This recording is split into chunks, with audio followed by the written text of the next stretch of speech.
So today we're going to tackle a frosty tree. I've got a little bit of cobalt blue here, just in a tiny bit of water. And then in this next well, I'm going to have a little bit of cobalt blue again. I'm mixing these with a round number 10, just dabbing a little bit of water. There's a little bit of rose in this mix. I'm going to take a bit more rose in. So I'm making a purple. Then I'm going to take a little bit of burnt sienna, but any brown. I'm just going to keep this to one side, just so I've got a bit of a more muted aubergine colour.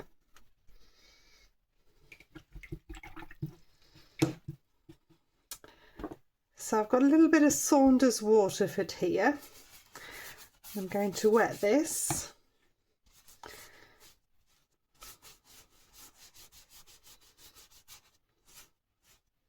Using my squirrel mop brush, making sure I'm coating all the paper nice and evenly.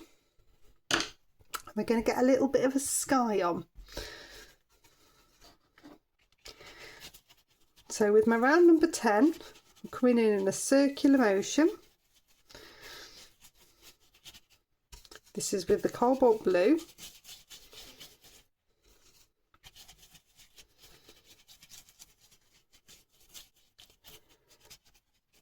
I'm getting a little bit of background sky.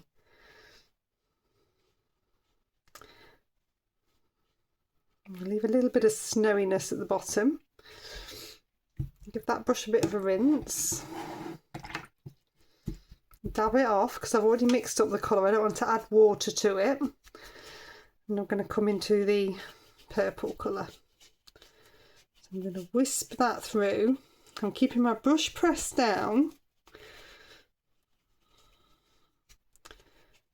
and arcing it a little bit so that I'm just getting a different colour tone through. So I'll rinse that in round number 10 off, and I'm going to use two brushes now. So I've got a round number 6. I'm going to come in with a little bit of that aubergine colour. Because we're going frosty, we actually don't need a lot of colour. We need the colour there so that we can strip the colour out, which sounds strange, but we're going to have a little bit of a tree line in either side, and just dabbing in.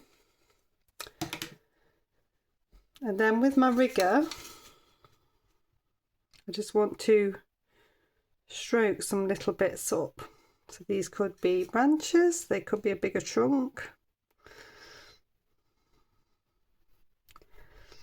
Just a little bit of something there. So the first technique for frosty that I'm going to show you is salt.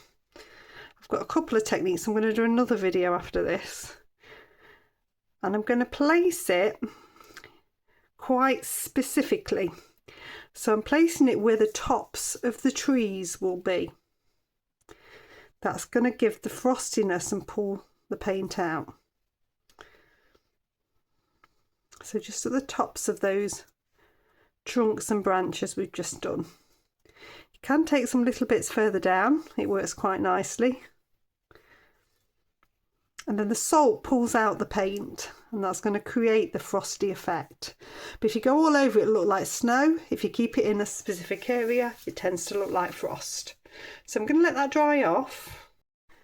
Okay, so that's nicely dried and it's got all this beautiful texture in there now. The key now is to not lose this frostiness that's come here. You just want to make sure you've rubbed all the salt off. Though you can use a second layer of salt as well. I'm going to come in and just start to create a little bit more of a base. So this is with that aubergine colour again. I've just mixed a little bit more up.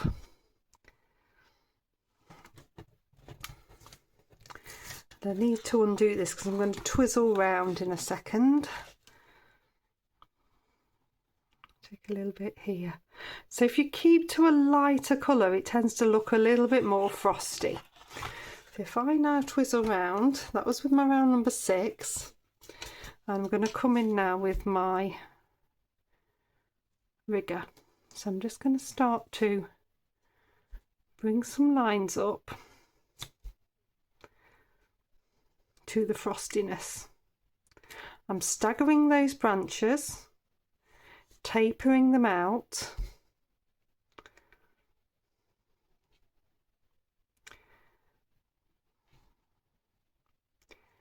You have a really nice frosty effect.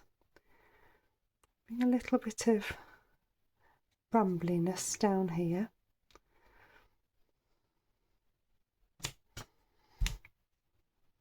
The trick is to move fairly quickly, and then you can add a little bit more salt, and that will start to bring out a little bit more frostiness and that less definition on each of those branches. Needs to be damp for it to pull out though. So I'll add a few more branches.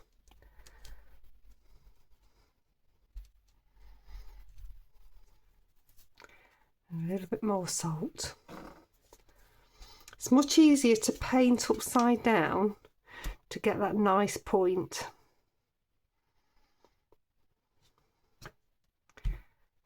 So I can rest on my little finger, that's quite useful. And vary the pressure of the brush, getting lighter as it comes higher. The more you practice with a line writer or a rigger, the better you get, and it gives such a natural effect.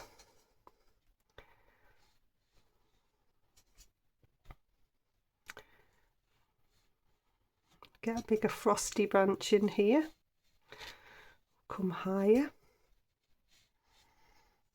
Again, we're still staggering off different junctions. We don't want to pull it at the same, everything needs to be random. I'll take a little bit of salt on now so it's not all totally dried, just so I'm getting that nice frosty effect.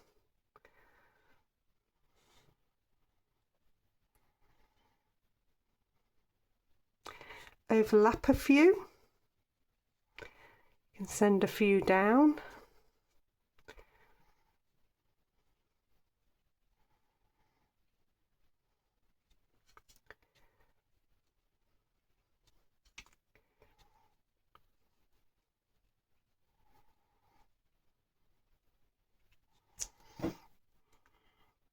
A little bit more salt just within that bottom section.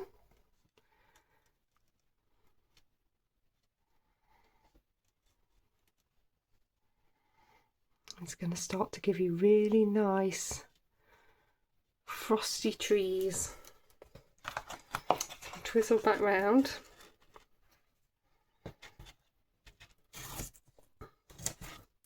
Just pop the tape back on to hold it. Stops it moving around too much.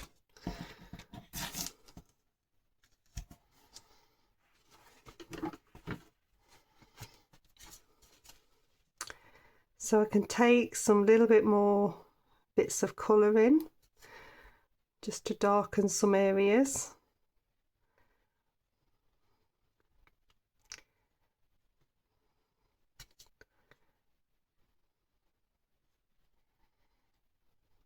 And then when I take those in, I can take a little bit more salt in. So it's just popping it on whilst it's still wet and letting the salt do its thing. It's lifting little bits of the paint and it's making it look really lovely and frosty.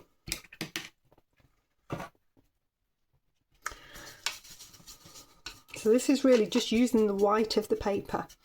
So I've picked up my round number 6 again. I've loaded the brush and I'm just going to catch the surface of the paper. Now there is a little bit of salt on here, so that's already going to start to create the frosty lift.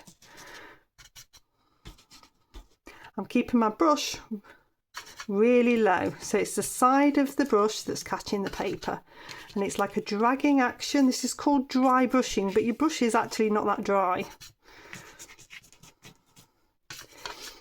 And you can be a bit more liberal with the paint because the salt is going to lift it off again.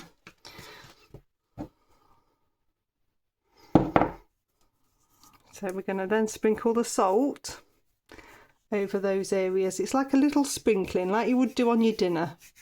You're not putting too much on. If you put great big clumps on, it tends to not work. And then we're just going to let it do its thing. Okay, so that's nicely dry. The effect is quite delicate, but you have got little bits of frost within there. So we're going to, first of all, before we go anywhere else, just pop a little bit of shadow on the snow. So this is with the watered down aubergine colour. So I'm just going to mirror a little bit of what's there. So you get a nice shadowed effect. This is just with my round number 6. Doesn't have to be too precise.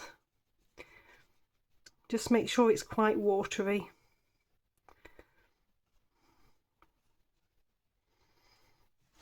And that's going to give a nice effect of shadow.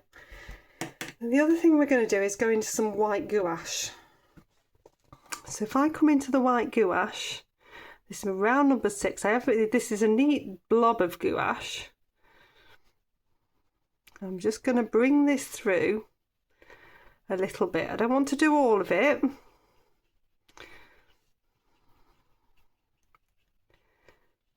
Just break up some of these areas. You could use Chinese white as well.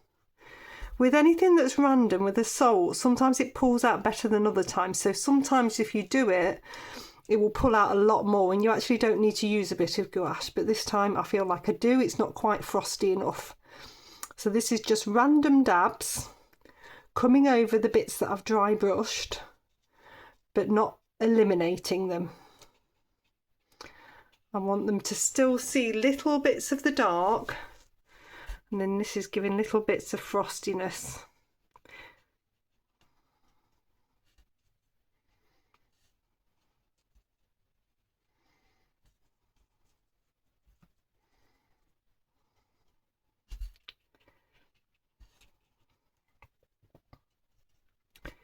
So either gouache or Chinese white would do this. And then if I pick up my rigger, and again I can just bring in some little bits of the gouache. This is pretty much neat onto here, and I'm just creating some frostiness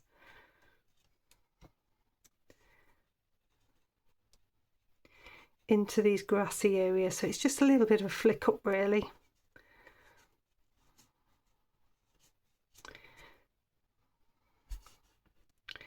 The gouache does tend to fade in a little bit, so it's just giving you enough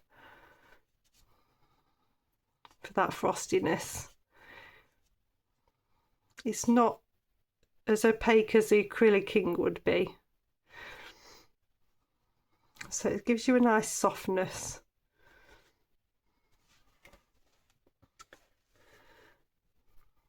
And you can take in a few lighter branches. You really need for your sky to be darker for those lighter branches to really show.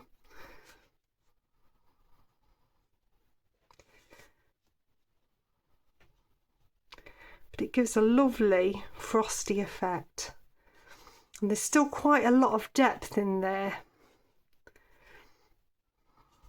Where you've got the softness from behind and the lovely sort of snowy feel.